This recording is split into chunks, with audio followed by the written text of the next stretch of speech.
Sir. हरे कृष्णा। ठीक है, आज क्लास 9 का केमिस्ट्री कुछ टॉपिक देखेंगे। थोड़ा सा शुरुआत करेंगे। कौन सा चैप्टर है? Atom, molecules and ion. ये कौन से क्लास 9 का केमिस्ट्री का चैप्टर नंबर 3 है। ठीक है, क्लास 9 का केमिस्ट्री का चैप्टर नंबर 3 क्या है? परमाणु, अणु और आयन। चैप्टर का नाम क्या है? परमाणु, अणु और आयन। इसको इंग्लिश में क्या बोलेंगे? Atom, molecule and ion. Atom, molecule and ion. परमाणु, अणु और आयन। एटम, मॉलिक्यूल और आयन। ठीक है, इसमें कुछ एक दो पॉइंट्स देखेंगे। इसमें सबसे पहले देखेंगे रासायनिक संयोग के नियम। ठीक है, रासायनिक संयोग के नियम क्या क्या होते हैं। ठीक है, रासायनिक संयोग के नियम क्या क्या है। इसमें दो नियम है। पहला नियम है पदार्थ की अनावश्यकता अनस्वरता का नियम, the law of conservation of matter. दूसरा नियम इसमें पढ़ेंगे निश्चित अनुपात का नियम, लॉ ऑफ कांस्टेंट प्रोपोर्शन। ठीक है, फिर देखेंगे लास्ट में क्या डाल्टन्स का परमाणु सिद्धांत क्या क्या कहता है। ठीक है, डाल्टन ने जो परमाणु के बारे में कुछ एजम्पशंस दिए हैं वो 4-5 पॉइंट्स यहाँ पर है। ठीक है, तो देखते हैं। तो सबसे पहला है कि रासायनिक संयोग के नियम क्या है। तो पदार्थ की अनस्वरता का नियम, पदार्थ की अनस्वरता का नियम ये सबसे पहले किसने दिया? लभावजे ने दिया ये नियम। और कब दिया, कब प्रतिपादन किया? 1774 में। तो पदार्थ की अनस्वरता का नियम किस वैज्ञानिक ने दिया? लभावजे ने दिया 1774 में। और इस नियम के अनुसार उन्होंने क्या कहा? इस नियम के अनुसार उन्होंने क्या कहा कि रासायनिक अभिक्रियाओं के फलस्वरूप पदार्थों का कुल द्रव्यमान अपरिवर्तित रहता है।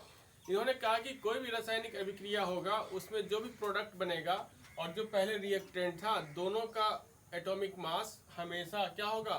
कांस्टेंट रहेगा, हमेशा बराबर रहेगा, बदलेगा नहीं।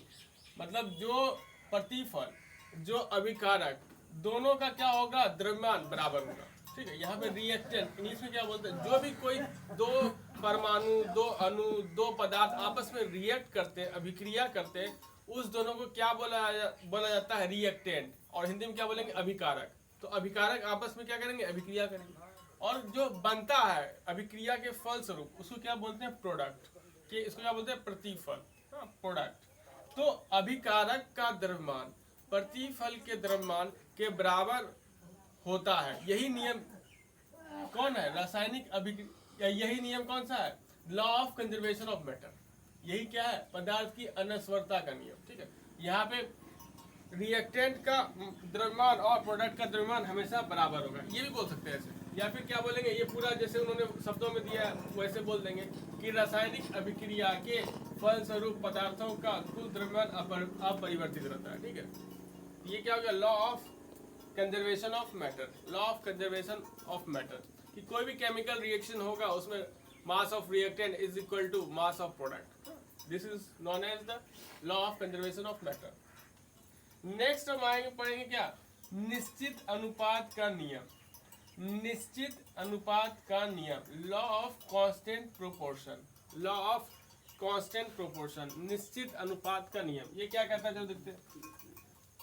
इस नियम के अनुसार किसी यौगिक में एक ही प्रकार के तत्व द्रव्यमान के विचार से हमेशा निश्चित अनुपात में परस्पर संयुक्त रहते हैं। इस पूरे नियम का क्या है? कोई भी परमाणु और अणु अगर आपस में या दूसरे परमाणु अणु से अभिक्रिया कर रहा है तो जब भी अभिक्रिया करेगा उसका द्रव्यमान का अनुपात हमेशा निश्चित रहेगा। उदाहरण के लिए यहाँ पे हम एक उदाहरण लिए हैं H2O मॉलिक्यूल का। H2O के अणु को हम लिए हैं यहाँ पे, H2O के अणु को लिए हैं। तो यहाँ पे हाइड्रोजन का दो परमाणु मिलके एक हाइड्रोजन अणु बनाया और ऑक्सीजन का एक परमाणु। इस तरह से ये पूरा क्या कर सकते हैं? एक जल का अणु है। ठीक है, जल के अणु में क्या क्या है? हाइड्रोजन है और ऑक्सीजन है। तो हाइड्रोजन का 2 परमाणु, ऑक्सीजन का 1 परमाणु। हाइड्रोजन के 2 परमाणुओं का भार 2 AMU और ऑक्सीजन के 1 परमाणु का भार 16 AMU। तो दोनों के परमाणुओं के भारों का अनुपात निकालेंगे तो कितना निकला? 1:8, 1:8। ठीक है, तो कहीं भी वाटर, अब कोई भी केमिकल रिएक्शन करेंगे, जहां जहां हमको वाटर मिलेगा, H2O मॉलिक्यूल मिलेगा, हमेशा उनका रेशियो क्या होगा, 1:8। ये नहीं कि अब 1:9 हो जाएगा, कहीं कहीं 1:5 हो जाएगा, ऐसा नहीं होगा, हमेशा वो कांस्टेंट रहेगा। इसी को बोला गया निश्चित अनुपात का नियम, लॉ ऑफ कांस्टेंट प्रोपोर्शन। ठीक है, ये दोनों क्लियर हो गया। आप देखो अब क्या बोला, डाल्टन के परमाणु सिद्धांत की मान्यताएं को इंग्लिश में क्या बोलते हैं, एजम्पशन। तो डाल्टन ने परमाणुओं के बारे में कुछ कुछ बातें कही। पहला क्या कहा कि सभी पदार्थ अत्यंत सूक्ष्म कणों से बने होते हैं, जिन्हें परमाणु कहते हैं। तो सभी पदार्थ जो है, जो सबसे छोटा कण है उसको क्या बोला, परमाणु। और उन्होंने क्या कहा, परमाणु खंडित नहीं हो सकते, परमाणु खंडित नहीं हो सकते। लेकिन आजकल हम क्या देखते हैं, परमाणु के अंदर नाभिक है, नाभिक के अंदर इलेक्ट्रॉन है, प्रोटॉन है, प्रोटॉन और न्यूट्रॉन है, और नाभिक के बाद इलेक्ट्रॉन उसका चक्कर लगा रहा है। इसका मतलब उस समय परमाणु को सबसे सूक्ष्मतम भाग माना गया किसी पदार्थ का। लेकिन अभी के साइंटिस्ट क्या खोज चुके हैं, अगर ये एक परमाणु है, परमाणु ने दिखा, परमाणु को उपस्थित कर दो, अगर ये परमाणु है तो उस यही सबसे सूक्ष्मतम है। इन्होंने किसने कहा, डाल्टन ने। लेकिन अभी क्या, इसके अंदर में नाभिक है, ये क्या है, नाभिक है, और इसको इंग्लिश में क्या बोलते हैं, न्यूक्लियस, NUCLEUS, न्यूक्लियस बोलते हैं। और इसको क्या बोलेंगे, एक परमाणु है, और इसको क्या बोलेंगे, एटम। ये एक परमाणु है और इसको क्या बोलेंगे, एटम। ये क्या, परमाणु है, और इसको क्या बोलेंगे इंग्लिश में, एटम। ठीक, और यहाँ पे नाभिक के अंदर क्या है, प्रोटॉन है, न्यूट्रॉन है, और इसी के चारों तरफ इलेक्ट्रॉन क्या है, इसका चक्कर लगा रहा है, तो मंडरा रहा है। ठीक है, इलेक्ट्रॉन। तो इलेक्ट्रॉन का, प्रोटॉन का, न्यूट्रॉन का सबका पता चल गया डाल्टन के बाद। तो डाल्टन का सिद्धांत एक तरह से गलत साबित हो गया बाद में। ठीक है, और उन्होंने नेक्स्ट क्या कहा, किसी भी रासायनिक प्रक्रिया द्वारा परमाणु का न तो निर्माण ही किया जा सकता है और न ही नाश किया जा सकता है, अर्थात परमाणु नश्वर होते हैं। ठीक है, हाँ, परमाणु नश्वर होते हैं, क्योंकि जब अभिक्रिया किया तो दूसरे के साथ अभिक्रिया कर लिया, फिर दूसरे के साथ अभिक्रिया कर लिया, तो बदल जाता है। अब देखो, किसी तत्व के सभी परमाणु समान होते हैं। किसी तत्व, जैसे मान लो आयरन ले लो, ये एक तत्व हो गया, गोल्ड ले लो, ये एक तत्व हो गया। मान लो हम 1 किलो गोल्ड ले लिए, उसमें हम एकदम सबसे सूक्ष्मतम भाग हम उसको निकाले, तो उसका जो परमाणु होगा, और यहाँ से एक भाग निकालिए, वो जो परमाणु होगा, दोनों परमाणु का गुण एक समान होगा। ठीक है, डाल्टन ने क्या कहा, एक ही तत्व के सभी परमाणु एक समान होंगे। ठीक है, एक समान होंगे। जैसे एक मनुष्य के खून का ब्लड ग्रुप हमेशा एक ही होगा, ऐसा नहीं, ब्लड ग्रुप एक आदमी का O पॉजिटिव भी हो गया, B पॉजिटिव हो गया, हाँ, B+, हाँ। तो जैसे किसी मनुष्य के अंदर ब्लड ग्रुप एक मनुष्य में एक ही ऐसा ब्लड ग्रुप होगा, बदलेगा नहीं ना।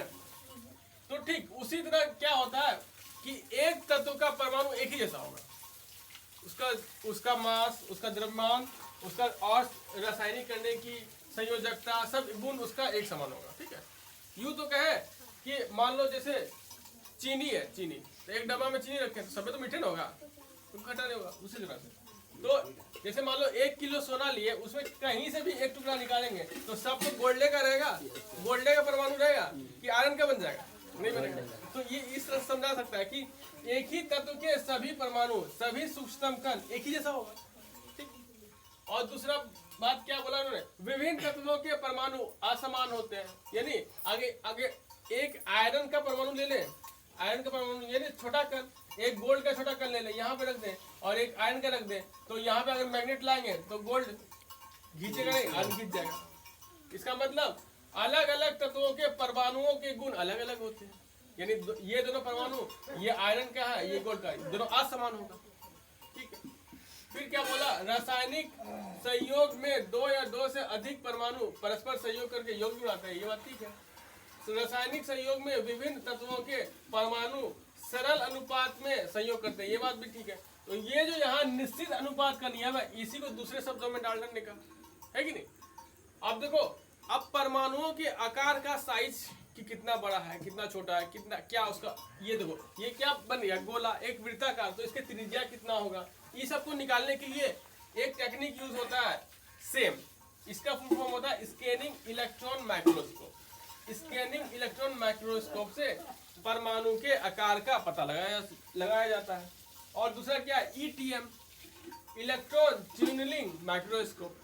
इलेक्ट्रॉन ट्यूनलिंग माइक्रोस्कोप, इससे भी पता लगाते हैं। ठीक है, अभी हमारे पास कंपाउंड माइक्रोस्कोप, इलेक्ट्रॉन माइक्रोस्कोप है ना, बहुत सारे माइक्रोस्कोप आ चुका है, जिससे कि सूक्ष्म कण को हम देख सकते हैं, जो हमें ऐसे सिंपल आंखों से नहीं दिखता, उसे हम उस सूक्ष्म माइक्रोस्कोप का इस्तेमाल करके सूक्ष्म कणों को, सूक्ष्म जीवों को भी देख सकते हैं। जैसे अभी आजकल आता है कि जो बहुत पैकेज्ड फूड आइटम्स है, पैकेज्ड फूड आइटम, उसमें जैसे मान लो बिस्किट ही है, बिस्किट बहुत दिन का बिस्किट है, तो हम लोग सोचते हैं कि वो एकदम फ्रेश है, लेकिन इसके बीच में क्रीम भी लगा है, और फिर एक बिस्किट है, इसको खाना सबसे अच्छा है, साफ सुथरा, लेकिन इसमें भी तोड़ के अगर माइक्रोस्कोप से देखे तो सूक्ष्म कण डीजे पे डांस करता हुआ दिखेगा। ठीक है, इसलिए ऐसा नहीं खाना चाहिए। हरे कृष्णा टू एवरीवन, आज के लिए इतना ही। अगले लेक्चर में फिर इससे थोड़ा सा आगे देखेंगे। ठीक है, हरे कृष्णा। हरे कृष्णा सर।